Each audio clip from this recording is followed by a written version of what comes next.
Whether you're just starting this journey or you've been walking with Christ for years, these steps will help you guard your heart and your mind from the deceptive lies of New Age and New Thought that lie all around us.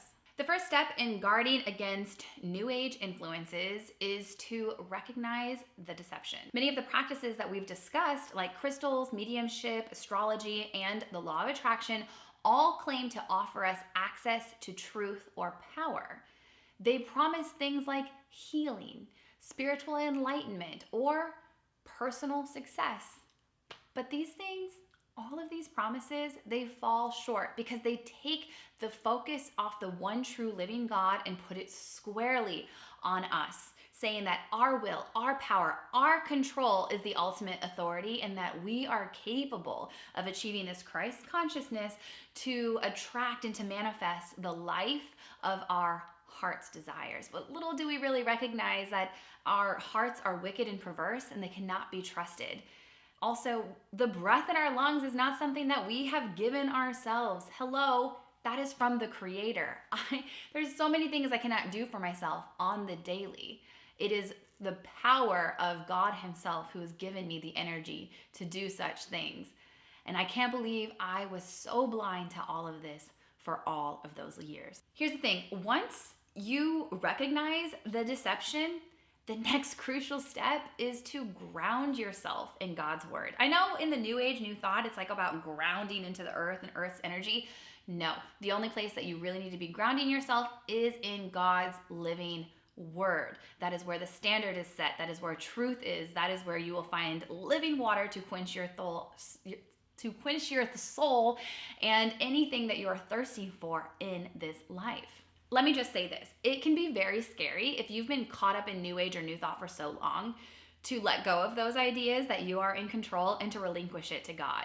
But once you do recognize the deception, the next critical step is to ground yourself in God's word. I know in New Age and New Thought, it tells us to ground ourselves in this earth's energy, but that is such a lie. God Himself is the one who created the earth. The only thing we should be grounding ourselves in is His living word. We have to read the Bible. We have to study it for ourselves.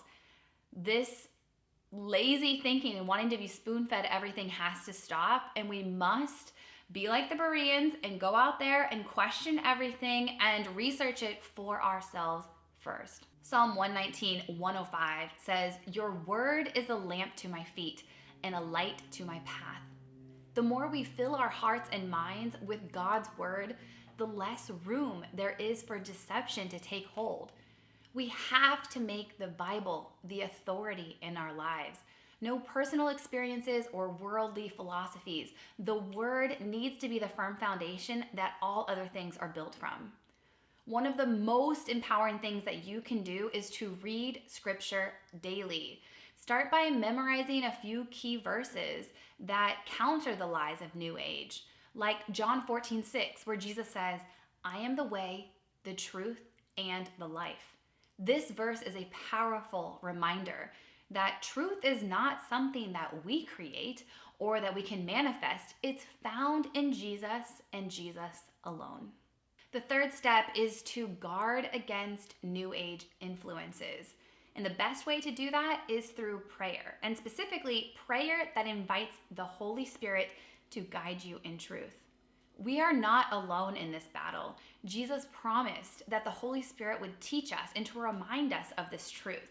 And as believers, we have access to the Holy Spirit's wisdom and discernment, and we need to lean on that power daily. If you haven't heard yet, we are in a spiritual battle. It is very real, and we need God's word to help be our sword and shield. In the Bible, John 16:13 says, "But when He, the Spirit of truth, comes, He will guide you into all the truth." The Holy Spirit is our ultimate teacher.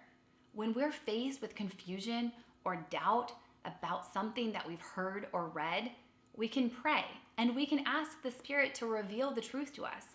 We can ask for wisdom, just as James 1:5 encourages us to do. If any of you lacks wisdom, let him ask of God, who gives to all liberally and without reproach. and it will be given to him. So, whenever you come across teachings or practices that seem to align with New Age or New Thought ideas, stop and pray about it first. Ask God for clarity and wisdom before you jump in with both feet. The next step is to surround yourself with a biblically solid community. Finding a church that faithfully teaches God's word is crucial, and I know it's not easy to find. When I was searching for a church, it took my husband and I a while to find a place where we could really grow, serve, and get rooted in the truth with other believers. And I know how challenging it can be. But praise God, we did eventually find a community where we can pour into one another and to be poured into for ourselves. And I pray that you will find that in your local community as well. Having a church family can be a great source of support, encouragement, and most importantly, accountability to help you guard against deception. And here's the thing, churches, just like people, are imperfect. But that's why it's so important to have personal discernment and the courage to speak up when something doesn't quite align with Scripture, so that you can hold one another accountable. The final step is to take action and to stay vigilant. Breaking free from New Age influences, it's not something that happens overnight. It's a journey. But each step that you take towards Christ is a victory, whether it's praying for discernment, reading God's word, or speaking up when you hear something that's misleading or a teaching. It's very important to keep moving forward. Stay rooted in the truth and to continue growing in your faith every single day. Remember, Jesus is the way, the truth, and the life. As you guard yourself from these influences, you're not just protecting your mind, you're also growing closer to Him. And that's where true freedom, peace, love, joy, and happiness are found.